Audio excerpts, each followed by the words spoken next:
নেড়া বেলতলায় একবারই যায়। এই কথাটাকে ভুল প্রমাণ করে দিয়েছেন আমাদের চার মহান ব্যক্তি। প্রথম নেড়া হলো ডিগবাজি খ্যাত ফ্লপ স্টার জায়েদ খান। এই বান্দা মনে হয় মাথা নেড়া করে বেল গাছের নিচে আসর পেতে বসেছে। জায়েদ খান কোথাও যাবে আর সেখানে গিয়ে আবাল মার্কা কথা বলবে না, তা তো হবে না।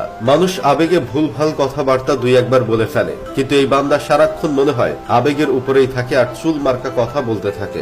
তার জন্য মেয়েরা নাকি পাবনা হাসপাতালে চলে যায়, মেয়েরা নাকি তার ছবি বালিশের নিচে রেখে ঘুমায়। এগুলো না হয় বাংলার জনগণ কোন রকম হজম করেছিল, কিন্তু তারপর যা শুরু করেছিল বাংলার জনগণ হজম করতে না পেরে বমি করে দিয়েছিল। মেয়েরা নাকি তার ছবি সালাম করে ঘর থেকে বের হয়, টাকা দিয়ে নাকি ওনাকে কাছে পেতে চায়। ভাই আপনারাই বলেন, এগুলো কি মেনে নেওয়া যায়? শুধু তাই না, এখন শুরু করেছে আরেক ছাগলামি।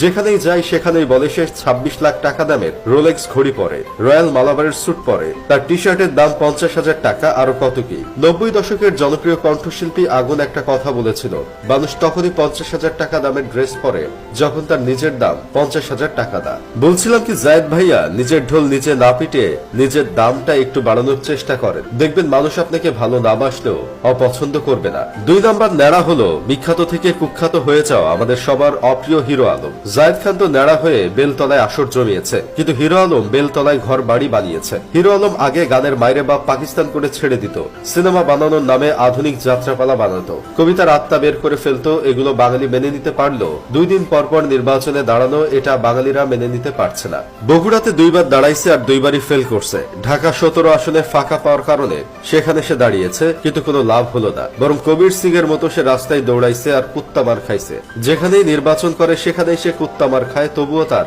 আক্কেল হয় না। বলছিলাম কি আলম ভাইয়া, আর কত মার খাবেন? তাই নির্বাচন বাদ দিয়ে সিনেমা নামক যে যাত্রাপালা বানাচ্ছেন সেগুলোই না হয় বানান। 3 নাম্বার নেড়া হলো Tom ক্রুজের light version Ananta Jalil. উনি বেলতলায় আসরও জমাইছে না, আবার ঘর বাড়িও বানাইছে না, উনি বেলতলায় শোরুম বানাইছে। বাঙালি চায় না উনি সিনেমা করুক, তারপরও সে একটার পর একটা বাম্পার ফ্লপ ছবি দর্শকদের উপহার দিয়ে বিনোদনের নামে অত্যাচার করছেন। উনি ভিএফএক্স নামের সার্কাস দেখান।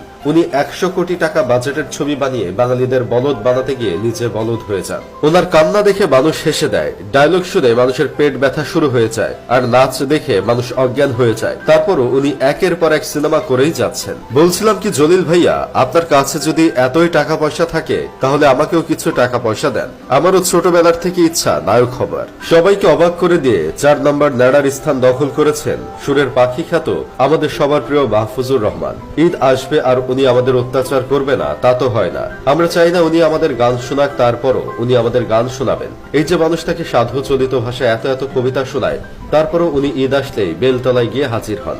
যাই হোক, শেষমেশ একটা কাজের কথা কই, মানুষের গালাগালি খাওয়ার ভয়ে আপনি যদি পিছিয়ে যান তাহলে এই 4 মহান ব্যক্তির দিকে তাকান। তারা যদি এত এত কবিতা হজম করার পরেও বেলতলায় যেতে পারে, তাহলে আপনি কেন পারবেন না?